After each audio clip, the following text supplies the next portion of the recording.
Bonjour tout le monde, bienvenue sur le canal Cernunos. On est aujourd'hui dimanche le 7 mars 2021. Petit message aujourd'hui, un petit tirage tarot pour la semaine à venir, pour les jours à venir. C'est un message qui vous demande de demeurer dans l'équilibre. Et l'équilibre qui égale aussi la paix intérieure. J'aime pas vraiment utiliser le mot harmonie parce que étymologiquement parlant, il y a le mot anglais harm qui veut dire euh, faire du mal. Donc un mot qu'on aime utiliser pour décrire quelque chose d'ambivalent, de beau, mais finalement harmonie, pas le mot que j'aime utiliser. Paix intérieure, le mot est plus profond, le mot est plus juste. Par contre, c'est ça, il faut en arriver à un équilibre. Là, dans mon tirage, il y a énormément de tumulte présentement. C'est tout à fait normal aussi quand on regarde la situation dans le monde et comment que les gens répondent à ça, comment on répond tous à ça. Les situations se bousculent au niveau des énergies, ce qui veut dire que les révélations ne sont pas juste humanitaires, les révélations ils sont personnelles, sont intérieures. Tous ceux parmi vous qui faites un cheminement intérieur pour retrouver cette paix-là, je pense que vous avez tous découvert, moi aussi je m'inclus là-dedans, que plus on s'élève dans nos vibrations positives, plus aussi on refait remonter à la surface tout négatif qu'on avait enfoui et qu'on ne voulait pas regarder. Donc le message aujourd'hui, c'est un message où on nous demande d'accepter et de lâcher prise et d'accepter de faire remonter à la surface des choses qui sont plus nécessaires. Mais il faut quand même avoir un côté observateur. Il faut aussi accueillir le côté sombre de notre personne parce qu'on ne peut pas vraiment s'en départager. On est fait de yin et de yang, d'ombre et de lumière. On a tous été conçus comme ça, on vit dans un monde comme ça. Donc, premièrement, la carte qui nous définit dans le moment présent, c'est la carte du 2 de denier. La carte du 2 de denier, excusez-moi pour la lumière. La carte du 2 de denier, c'est exactement ce dont je vous parle. Donc, c'est les efforts à maintenir pour maintenir notre équilibre. C'est le focus intérieur on doit retourner on doit maintenir notre focus en notre centre et non pas à l'extérieur de nous. Euh, pour accueillir aussi les synchronicités, parce qu'il y a toujours des synchronicités, ce ne sont pas des coïncidences qui nous arrivent, j'appelle ça des synchronicités parce qu'en fait, même au niveau de la physique quantique, c'est prouvé que les énergies qu'on dégage, on attire, on crée notre univers. On crée notre univers intérieur et extérieur à la fois. Donc, il y a une phrase de Lao Tzu qui a écrit le Dao De Jing, qui est un livre très ancien, euh, qui offre euh, qui offre énormément de réflexions. C'est un livre très intéressant si vous voulez aller puiser dans la philosophie taoïste, qui est une philosophie très ancienne que j'affectionne particulièrement. Entre autres, je pourrais vous conseiller d'aller voir Alan Watts. Alan Watts, je vais essayer de vous l'écrire. Alan Watts, comme ceci. En Voilà, Alan Watts. Allez le voir sur YouTube. Il y a énormément de séminaires. C'est un philosophe taoïste américain et qui a fait énormément de séminaires dans les années 60 jusqu'à 80. C'est seulement audio, mais c'est très intéressant à écouter si vous voulez vous immerser dans cette philosophie-là. Donc la phrase de Lao Tzu, Alan Watts parle beaucoup de Lao Tzu dans ses séminaires. La phrase de Lao Tzu, c'est celle-ci. Si vous êtes déprimé, vous vivez dans le passé. Si vous êtes anxieux, vous vivez dans le futur. Et si vous êtes en paix, vous vivez dans le présent. C'est pas compliqué. C'est pas compliqué, mais pour la plupart de nous, c'est compliqué de mettre en pratique le moment présent. Parce qu'on est habitué de réfléchir, puis le cerveau, on a misé toute notre attention sur le cerveau dans notre vie, en société. Notre intelligence, on pense qu'elle se situe seulement là. Sauf que si vous allez voir justement dans le côté de la physique quantique, tout ce qui est énergie, vibration, le vrai centre intelligent, il est ici. C'est le guts. Quand on dit je me fie à mon guts, le guts, le cœur. Cet endroit-là ici, c'est lui qui parle. Donc, quand on veut aller rechercher un équilibre, c'est là qu'on s'en va. Comment on fait ça? On fait ça par la méditation. On calme l'esprit. On ne peut pas calmer notre esprit, notre tête, nos pensées, en essayant de ne pas penser. Parce que quand on essaye de ne pas penser, on pense.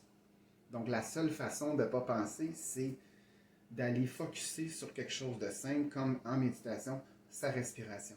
Ne serait-ce que si vous allez dehors aujourd'hui puis il fait très beau, vous trouvez un petit coin pour aller justement respirer, un coin tranquille. Si vous ne voulez pas sortir, allez chez vous dans une chambre tranquille, silencieuse et focusser sur, ça peut être de la musique, juste un son. Ça peut être une pensée, mais focusser juste sur cette pensée-là qui vous fait du bien. Moi, souvent, c'est la respiration. Et je respire par le ventre et par le cœur. Et en faisant ça, à force de répéter ça, c'est comme si on s'entraînait pour aller au gym, on commence à calmer l'esprit. Alan Watts, justement, définit la tumulte de l'esprit comme un lac ou un cours d'eau qui fait énormément de vagues et qu'on voudrait calmer en tapant dessus. Ça fait plus de remous. Donc, qu'est-ce qu'on fait dans ce temps-là? On attend que ça se calme. On attend que ça se calme, ça va se calmer de lui-même. Donc, qu'est-ce qu'on fait pendant ce temps-là? On se retire, on prend un pas à l'arrière. Et c'est ça le message aujourd'hui, c'est comme ça qu'on obtient notre équilibre. Mais il faut être capable d'accepter les deux côtés. Parce que même si on va trop dans le positif, puis qu'on laisse de côté le négatif va venir nous rechercher. Et c'est ce qui arrive quand on essaie d'atteindre des vibrations plus hautes. On va poursuivre avec la carte du centre. La carte du centre, justement, c'est la carte du 4 de denier. Et le 4 de denier, étrangement, ben justement, ça, au niveau des finances, parce que le denier est souvent relié à la terre, aux finances, on a travaillé fort pour arriver à ce qu'on veut atteindre. On commence à récolter le fruit du labeur. Et là, on retient tout parce qu'on a peur de tout perdre. Probablement parce qu'on a perdu dans le passé et tout le monde a eu des expériences vous avez dû faire face à des expériences qui vous ont fait perdre énormément. Et on va en venir là-dessus parce qu'il y a une carte qui va définir cette situation-là. C'est le défi même à relever. Donc, ce que cette carte-là dit, le 4 de denier, c'est pas parce que vous avez travaillé fort et que vous avez des acquis, et c'est pas nécessairement non plus financier. Ça peut être des émotions. On parle ici, je prends toujours des notes pour vous parler, on parle ici de vigilance excessive, de retenue émotionnelle, qui même à la limite peut mener à l'avarisme, au refus de partager. Donc, c'est compréhensible, mais en même temps, c'est pas une bonne idée présentement, justement, si on recherche l'unification dans le monde, on recherche à tendre la main vers les autres, on voudrait que les autres nous suivent dans nos idées. On ne peut pas exiger non plus des autres cette chose-là. Et on a peur de se faire voler ce qu'on a. Soyez sûr d'une chose, c'est que ce que vous êtes en dedans, et là je ne parle pas de finances, il n'y a rien qui peut vous être volé. À moins que vous laissez les gens entrer dans votre bulle, entrer dans votre univers. Et c'est là la retenue, de se retenir. Et vous voyez, le personnage retient tous ses acquis au niveau du cœur. Mais là, c'est le temps de s'ouvrir. Là, c'est le temps de s'ouvrir, c'est le temps de laisser respirer ça. Et de partager avec les autres. De partager, ne serait-ce que vous avez besoin de parler à quelqu'un, c'est le temps d'appeler quelqu'un, vous voulez vous expliquer avec quelqu'un, allez-y. Ça ne veut pas nécessairement dire que ça va l'aboutissement de tout ça va être plaisant ou ça ne veut pas dire non plus qu'il va être déplaisant. L'idée, c'est d'ouvrir. Donc, n'ayez pas peur de partager qui vous êtes. N'ayez pas peur de devenir qui vous êtes avec vous-même et avec l'univers. Ici, on se retrouve avec deux cartes que je trouve assez particulières. Donc, la carte ici qui est à la droite de la croix, qui est l'énergie, qui est notre allié. Présentement, c'est une carte qui s'appelle le 8 d'épée. Alors, vous voyez, sur le 8 d'épée, on a une femme, les yeux bandés, les mains enchaînées, entourée d'épée. On parle ici d'angoisse, de peur, d'étouffement, de confiance ébranlée. Donc, cette carte-là vous demande de rester calme et de rester fort. Et là, justement, quand on parle d'angoisse et de peur et d'étouffement, on parle d'anxiété, on parle de vivre soit trop dans le futur, on a peur de ce qui va arriver. Donc, justement, en n'étant pas dans le moment présent, on peut projeter des énergies négatives dans notre futur et on peut juste s'amener plus de problèmes. On n'a pas besoin de plus de problèmes. Et non seulement en restant aussi accroché après notre passé, on peut créer aussi des problèmes avec notre futur si on reste accroché après ce qui n'a pas fonctionné dans le passé. Donc, c'est le temps de départager ça, puis de revenir au centre, c'est-à-dire maintenant, ici, maintenant, présentement. Il n'y a pas d'autre moment. Que vous parliez de votre futur, que vous pensiez à votre futur, que vous parliez du passé, que vous pensiez à votre passé, vous êtes toujours dans le moment présent. Donc, c'est bon justement de dégager de la tumulte puis de laisser passer la rage dans notre tête. Et pour ça, ben, il faut vivre ici, maintenant et toujours. Il fait beau aujourd'hui, profitez de la lumière du soleil, aller marcher, respirer, profiter des petites choses qui sont simples. Parce que ici, il faut remarquer une chose dans cette carte-là, c'est qu'il y a comme un côté volontaire chez la femme, ici, qui n'est pas nécessairement complètement enchaîné. Alors, c'est comme si on s'était enchaîné, puis on s'était enchaîné nous, et on s'est bandé les yeux pour ne pas voir. Parce que les épées autour, c'est la clarté, c'est la clarté des pensées. Donc, il y a du potentiel autour de nous. Il y a du potentiel autour de nous, il y a du potentiel à l'intérieur de nous. Donc, l'important, c'est de revenir en notre centre et de ne pas avoir peur de regarder les choses en face. On vit des problèmes, on vit tous des problèmes, mais pour chaque problème, il y a une solution. Si on demeure seulement dans le problème, en se plaignant, en grattant dans sa plaie, c'est plus le temps là. Là, c'est le temps de laisser guérir les plaies émotives, laisser guérir les expériences du passé, passer à d'autres choses. Donc, ici, c'est à vous de vous détacher, de prendre un pas en arrière et de constater que tout ce que vous vivez au niveau de vos peurs, au niveau de vos angoisses,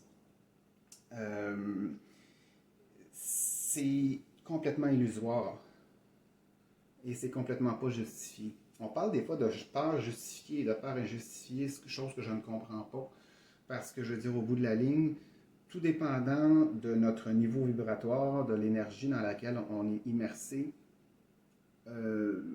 selon moi, la peur n'est pas nécessairement jamais justifiée.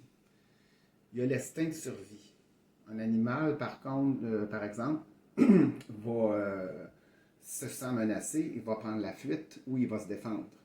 Mais ça, c'est dans le moment.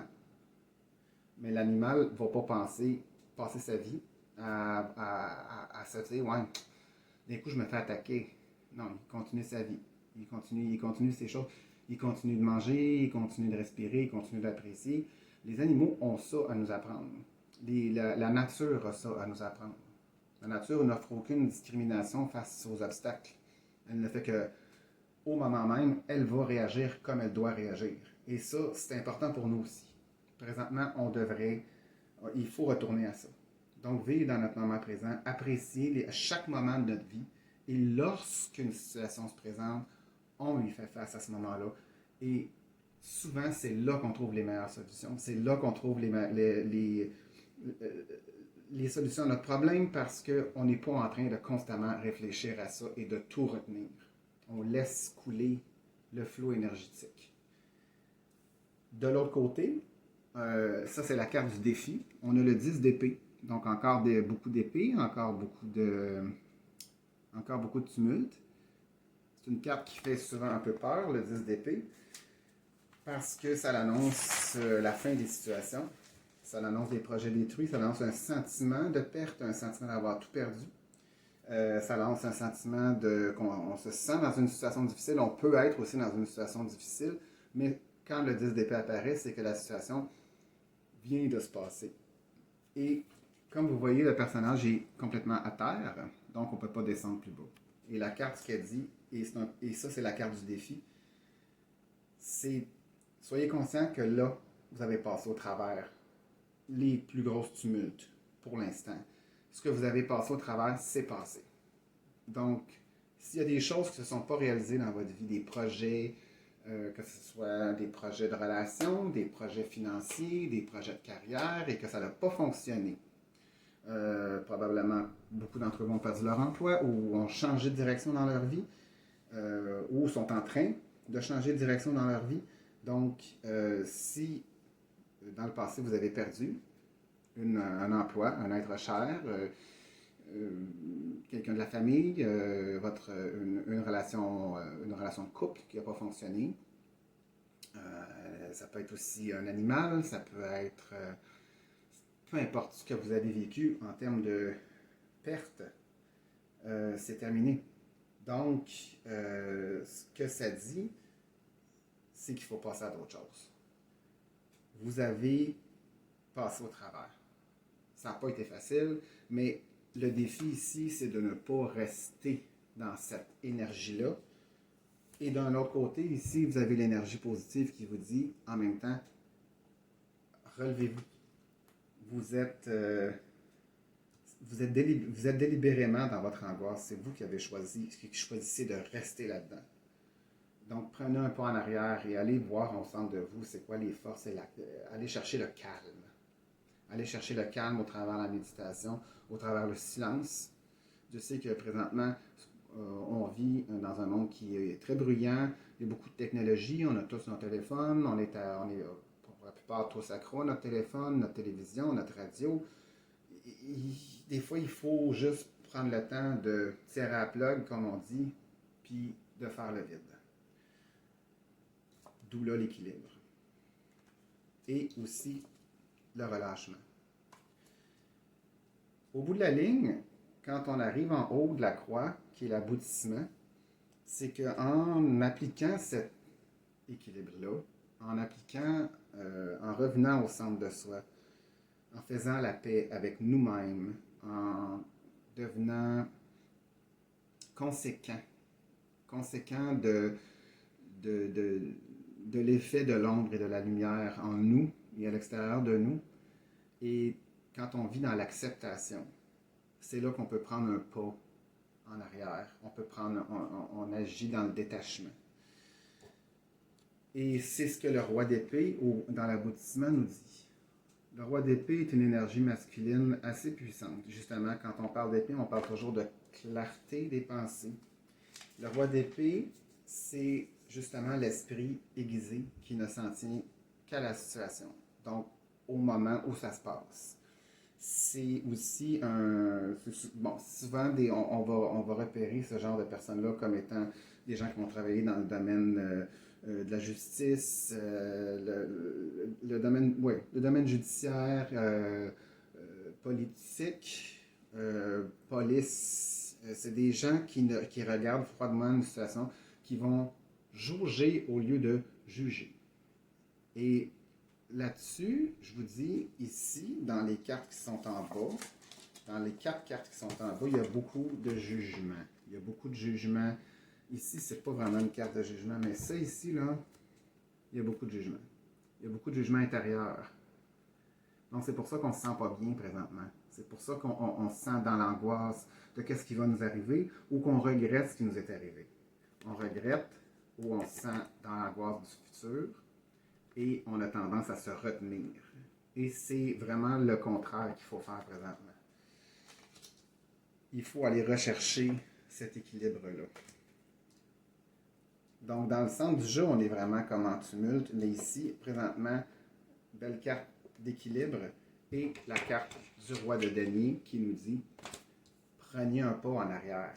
Prenez un pas en arrière. » Et soyez l'observateur, comme un juge en arrière de son bureau, écoute le débat des 2 avocats, avocat de la couronne, avocat de la défense. Le juge ne s'en tient qu'à ce qu'il entend. Il fait juste observer et il va prendre une décision par la suite. Donc, faites ça avec vous. Puis quand on regarde ici, on est vraiment là. On est vraiment comme soit qu'on vit dans l'angoisse du futur, ou soit qu'on vit dans la déprime du passé. Donc, l'important, c'est de revenir au centre. Donc, allez chercher la paix intérieure pour pouvoir aiguiser votre esprit, telle l'épée. Euh, vous allez pouvoir appliquer ce détachement-là et pour en arriver à être capable d'avoir une grande qualité que je considère dans la vie, que pas beaucoup de gens pratiquent et que je crois que de plus en plus il va falloir pratiquer en tant qu'humanité, en tant qu'individu, qui est le discernement. Le discernement, c'est justement être capable de prendre un pas en arrière quand on se fait dire de quoi, quand on reçoit de l'information, que ce soit de la bonne ou de la mauvaise information, que ça vienne de la télévision, que ça vienne de la radio, que ça vienne de vos amis ou que ça vienne de vous-même. Vous entendez des choses, vous pensez, vous avez des réflexions et des fois, il faut être capable de prendre un pas en arrière, savoir ce que... Attends, mais là, c'est-tu mon ego qui est en train de me dire à quel point je suis pas bon puis que j'y arriverai pas? Parce que regarde qu'est-ce que tu as vécu dans ton passé, puis rien qui a marché, puis pourquoi ça marcherait aujourd'hui, puis pourquoi ça marcherait demain. Et l'ego va vous retenir. Il va vous retenir ici. Il va vous retenir. Il va vous empêcher d'avancer. Il va vous empêcher de changer. Donc, il va empêcher cet équilibre, cette harmonie-là, ou cette paix intérieure qu'on a tous besoin maintenant d'aller puiser. On a tous besoin de respirer la paix intérieure. Donc, le message, le mot d'ordre, c'est oui, allez respirer. Prenez le temps de faire le vide. Prenez le temps de calmer votre esprit, de calmer votre tête et allez puiser les réponses ici et non là. Ça, c'est un décodeur. Ça, c'est l'intelligence. Écoutez ça. Et lui va décoder votre intelligence émotive. Donc, c'est là qu'on est rendu présentement.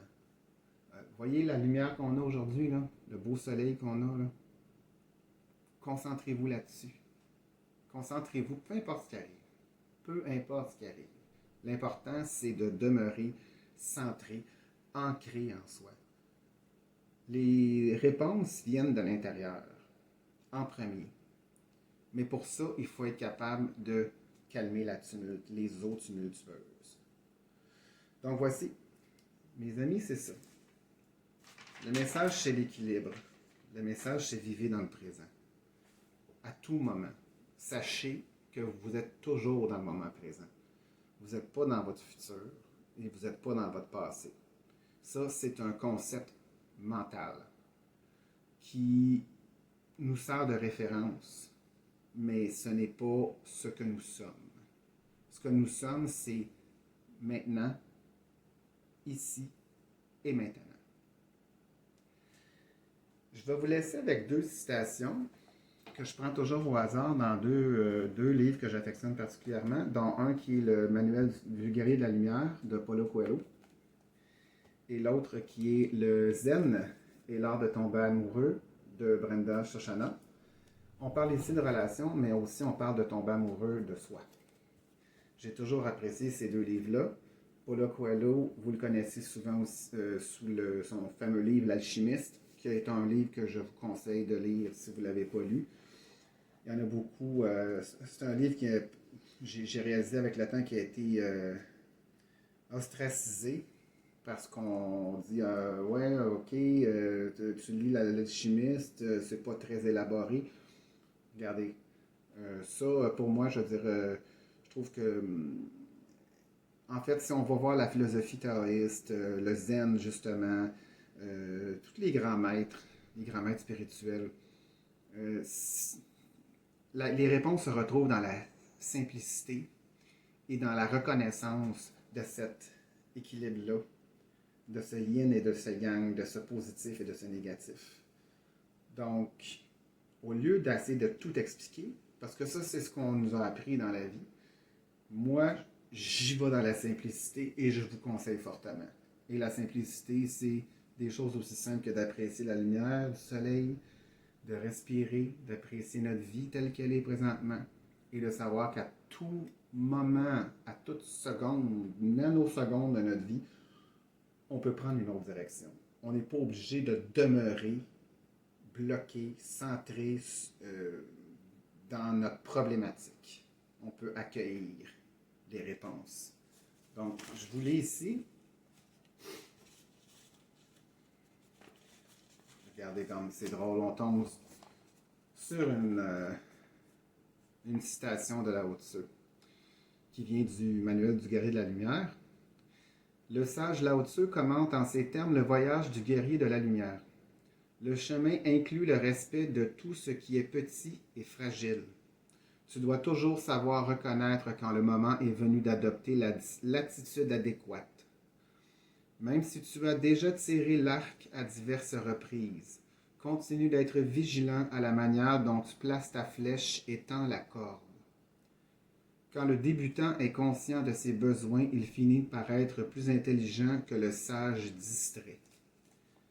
Accumuler de l'amour signifie chance, accumuler de la haine signifie calamité. Celui qui ne reconnaît pas les problèmes laisse la porte ouverte et les tragédies surviennent. Le combat n'a rien à voir avec la querelle. Donc voilà, c'est de reconnaître le problème et de reconnaître qu'il y a aussi une solution. Mais laissez-vous pas embourber dans votre tête. Laissez-vous pas embourber. Commencez pas à partir une guerre avec vous-même. Ça donne absolument rien. C'est là qu'on devient, quand on veut devenir plus sage et plus aiguisé dans notre esprit, on prend un recul et on observe. On commence par observer, puis on laisse l'orage passer. Après, on pourra bâtir ou rebâtir. Mais pendant l'orage, pas grand-chose à faire. Qu'est-ce qui se passe quand on a un gros orage? Qu'est-ce qui se passe quand on a une grosse tempête? On rentre chez soi, puis on attend. Et après ça, on pourra aller faire d'autres choses. Après ça, on pourra aller pelleter la neige ou réparer ce qui a été brisé. On peut poursuivre notre vie. Donc, s'il y a un orage ici, là, faites le vide et prenez un pas vers l'arrière. Ici, maintenant, je vous lis une phrase du Zen et l'art de tomber amoureux de Brenda Shoshana. Bon et mauvais, débarrassons-nous-en une fois pour toutes. Le gain et la perte, le bien et le mal, débarrassons-nous-en une fois pour toutes. Donc voici, c'est exactement le message que je suis en train de vous livrer. C'est que tout n'est pas mal et tout n'est pas bien et tout n'est pas bien et tout n'est pas mal. Il y a un équilibre à faire, il y a un centre. Et quand on est dans le centre, c'est là qu'on observe qui on est vraiment. On est fait des deux. Et c'est important de reconnaître les défis et le côté plus sombre de notre personne. Et c'est important de reconnaître la lumière comme étant des parties intrinsèques de chaque individu. Mais ce que nous sommes vraiment, ce n'est pas ni l'un ni l'autre, c'est au centre. Donc voilà. J'espère que ça vous a plu, cette petite tirage-là. Je vous rappelle que si vous voulez un tirage personnalisé, vous venez me voir sur Messenger et puis on va en discuter ensemble. On va discuter de vos ressources, on va discuter des modalités. Je fais ça présentement, étant donné qu'on est toujours en confinement ici à Montréal. Je fais ça par télétravail, donc par FaceTime. Donc, juste à me contacter par Messenger, on va en jaser en privé. Et si vous avez des questions, n'hésitez pas. Si vous avez des commentaires, n'hésitez pas non plus. Je vous souhaite un très beau dimanche. Je vous souhaite une belle paix intérieure. Allez vous promener dans la nature. Allez respirer. Détendez-vous et retirez-vous de votre combat intérieur. Laissez les choses se calmer. Vous allez trouver vos solutions. Merci beaucoup à tous.